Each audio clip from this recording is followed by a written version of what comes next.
তো গাইজ চলে এসেছি আমরা আজকে রথতলার কল্যাণী রথতলার যেই থিমটা হয়েছে সেটাকে দেখতে। তো দেখুন কত সুন্দরভাবে সাজানো,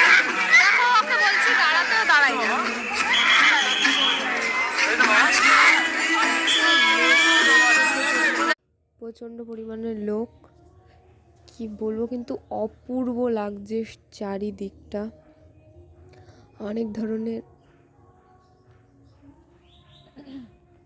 অনেক ধরনের জিনিস দিয়ে তৈরি করা হয়েছে। তো ভিতরে দেখতেই পাচ্ছ, কিছু দেখা যাক আর না যাক সব জায়গায় ক্যামেরা দেখাই যায়, তো আমিও ক্যামেরা করছি, আমি আবার কাকে বলছি। তো ভিতরে যাওয়া যাক, আর আস্তে আস্তে ভিতরে ঢুকছি। তো আমি এই যে এখানে তোমরা দেখতেই পাচ্ছ ঘেমে পুরো স্নান হয়ে গিয়েছি, কি বলবো এতটা গরম লাগছিল। আর 2-3 কিলোমিটার আমরা ওই কল্যাণী স্টেশন থেকে হেঁটে এসেছি, অটো আসতে দিচ্ছে না। তো দেখো শুধু ভিড় আর কিছু না। সামনে হচ্ছে প্রতিমা আমাদের মা, দেখো কি অপূর্ব লাগছে দৃশ্য। তো এই যে সামনে থেকে লুকটা এরকম লুক সামনে থেকে। তো তোমাদের ঠাকুরের আমি লাস্টে একটা ফটো দিয়ে রেখেছি, ওটা দেখবে। আর ওখানে ডান্স হচ্ছিল সাইডে।